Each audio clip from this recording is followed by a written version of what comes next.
참 예수님, 한 주간 동안 안녕하셨어요? 지난주에 갑자기 날씨가 추워져서 감기와 독감으로 고생하시는 분들이 많이 계신데요. 모두들 건강에 유의하시기를 바라고 편찮으신 분들은 빨리 쾌유하시기를 빕니다. 오늘은 주님 세례 축일입니다. 구유에 아기 예수님이 계셔서 유아 세례를 받으셨나 생각하실 수도 있지만 세례자 요한에게 성인 세례를 받으셨습니다. 우리는 오늘까지 성탄 시기를 보내고 내일부터는 연중 시기가 시작됩니다. 지난 주일 우리는 예수님께서 당신 모습을 세상에 드러내 보여주심을 기념하는 주님 공현 대축일을 지냈습니다. 공현은 세 가지 신비를 일컫는데요. 첫째는 동방 박사들의 방문이고, 두 번째는 주님의 세례, 그리고 세 번째는 카나에서의 첫 번째 기적입니다. 오늘은 주님께서 세례 받으심으로 인해 당신을 세상에 드러내신 신비를 기념하는데요. 복음 말씀을 유심히 보시면 예수님만 세상에 드러나신 것이 아니라 성부와 성령께서도 드러나셨습니다. 성부는 어떻게 드러나셨을까요? 하늘에서 들려온 목소리로 드러나셨습니다.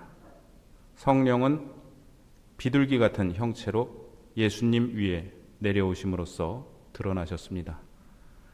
그렇다면 주님의 세례는 예수님만의 공현이 아니라 삼위일체 하느님의 공현이라고 할 수 있겠습니다. 그런데 왜 예수님께서 세례 받으실 때 이러한 일이 일어난 것일까요? 예수님의 세례를 통하여 죄인들과의 연대가 드러나기 때문입니다. 죄인들과 함께하는 이 강렬한 연대의 순간에 삼위일체의 공현이 일어납니다. 하나님 아버지께서는 말씀하십니다. 너는 내가 사랑하는 아들, 내 마음에 드는 아들이다. 아버지의 마음에 들게 한 것은 바로 죄인들과 연대하여 서 계시려는 아드님의 의지입니다. 너는 내가 사랑하는 아들, 내 마음에 드는 아들이다. 이 말씀 안에 구약 성경에 세 가지 말씀이 들어 있습니다. 첫째, 너는 내 아들, 내가 오늘 너를 낳았노라 라는 시편 2장의 말씀입니다. 둘째, 하느님께서 아브라함에게 이삭을 제물로 바치라고 하실 때 하신 내가 사랑하는 외아들이라는 말씀입니다. 하느님은 이삭을 제물로 받지 않으시고 오히려 당신의 사랑하는 외아들을 우리에게 내주십니다. 셋째, 오늘 제1독서인 이사야서의 말씀입니다. 그는 내가 붙들어 주느니 내가 선택하니 내 마음에 드는 이다. 이 세 가지 말씀이 하나의 말씀으로 모아져 말씀이신 그리스도께서 물로 세례를 받으실 때 하늘에서 들려옵니다. 오늘 화답송은 이 장면을 다음과 같이 예언합니다. 주님의 소리 물 위에 머무네. 주님이 넓은 물 위에 계시네. 주님의 소리는 힘차고 주님의 소리는 장엄도 하네. 오늘 예수님께서 받으신 세례는 십자가 위의 마지막 고난과 죽음이라는 궁극적 세례로 당신께서 성취하고자 하신 것을 상징적으로 보여주십니다. 예수님께서는 말씀하십니다. 내가 받아야 하는 세례가 있다.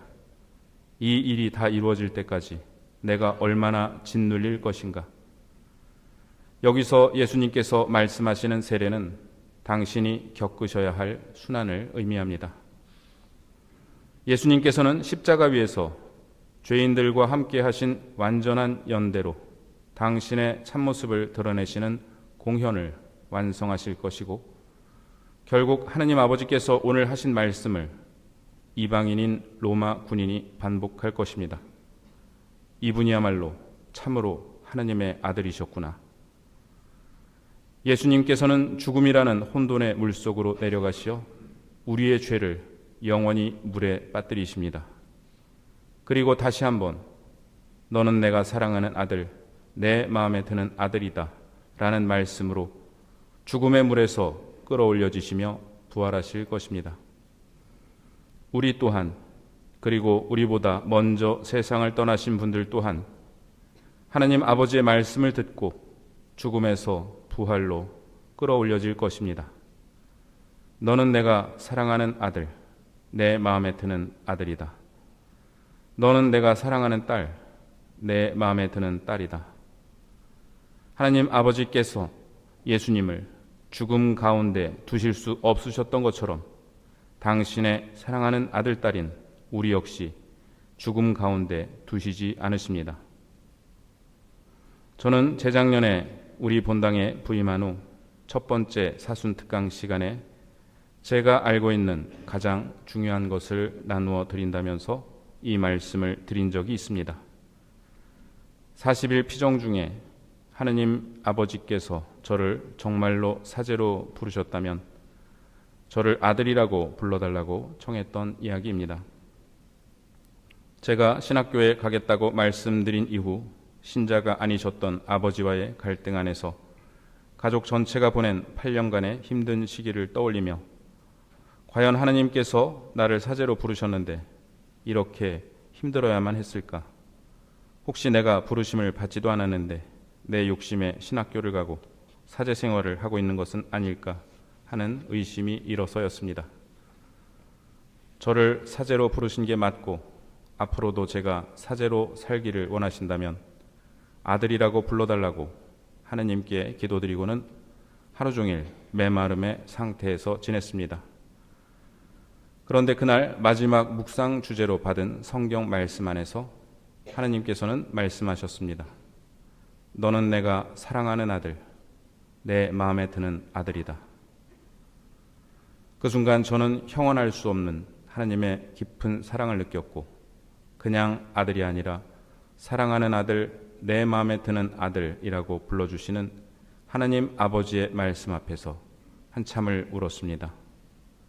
그러고 나서 이 말씀을 제가 만나는 사람들에게 전해달라고 간곡히 부탁하시는 하나님 아버지의 간절한 마음을 느꼈습니다. 그래서 오늘도 이 말씀을 전해드립니다. 하나님께서는 여러분에게 오늘 말씀하십니다. 너는 내가 사랑하는 딸, 내 마음에 드는 딸이다. 너는 내가 사랑하는 아들, 내 마음에 드는 아들이다. 하나님 아버지께서는 이 말씀을 전하시기 위해 예수님을 우리에게 보내셨습니다. 예수님께서는 이 말씀을 이루시기 위해 십자가 위에서 돌아가셨습니다. 이 말씀은 하느님께서 당신의 사랑하는 아들, 딸인 우리를 절망과 죽음 가운데 버려두지 않으신다는 말씀이고 우리에 대한 당신의 사랑이 영원하시다는 말씀입니다. 오늘 제1독서의 말씀 중에 가장 많이 나온 단어가 뭘까요? 공정이라는 단어인데요. 3차례 나옵니다. 내가 그에게 나의 영을 주었으니 그는 민족들에게 공정을 펴리라. 그는 성실하게 공정을 펴리라. 그는 지치지 않고 기가 꺾이는 일 없이 마침내 세상에 공정을 세우리라. 이 공정은 히브리어 미슈파트라는 단어를 번역한 말인데요. 이 단어는 1차적으로 모든 이가 같은 법에 적용을 받는 공평한 사회 질서를 의미합니다. 공정하지 않은 사회는 사람에 따라 적용되는 법이 다른 사회입니다. 또한 미슈파트는 올바른 재판을 통하여 정의를 수호하는 임금의 역할을 강조하는 말이기도 합니다. 하느님의 정의는 여기서 한 걸음 더 나아가 하느님께서 창조 때 세우신 생명의 질서를 회복하는 것을 의미합니다. 이사야서는 민족들에게 공정을 펴는 것이 야훼의 종의 사명이라고 말하며 그는 지치지 않고 기가 꺾이는 일 없이 마침내 세상에 공정을 세우리라고 예언합니다. 예수님께서는 이 세상에 하느님의 정의를 세우고 계십니다. 그분께서는 부러진 갈대를 꺾지 않고 꺼져가는 심지를 끄지 않으십니다. 우리는 예수님의 이 사명에 참여하도록 초대되고 있습니다. 왜냐하면 우리도 하느님 마음에 드는 하느님의 아들, 딸이기 때문입니다. 이 사명에 참여하면서 중요한 것은 지치지 않고 기가 꺾이지 않는 것입니다. 오늘도 하느님의 정의를 세우기 위한 예수님의 사명에 참여하기 위해 애쓰고 기도하는 수많은 하느님의 아들, 딸들과 함께 주님께서 우리에게 해주시는 말씀에 귀 기울여야 하겠습니다. 너는 내가 사랑하는 아들, 딸, 내 마음에 드는 아들, 딸이다. 이 말씀과 관련한 2023년 사순특강 영상을 인터넷 우리 본당 다음 카페에 오늘 강론 원고와 함께 올려드릴 테니 참조하셔도 좋겠습니다. 녹음 상태가 좋지 않은 점 미리 죄송합니다. 하느님께서 우리를 창조하실 때 불어넣어 주신 숨을 의식하며 천천히 숨을 들이마시며 마음으로 기도하겠습니다. 너는 내가 사랑하는 아들, 딸. 숨을 내쉬며 기도하겠습니다. 내 마음에 드는 아들, 딸이다.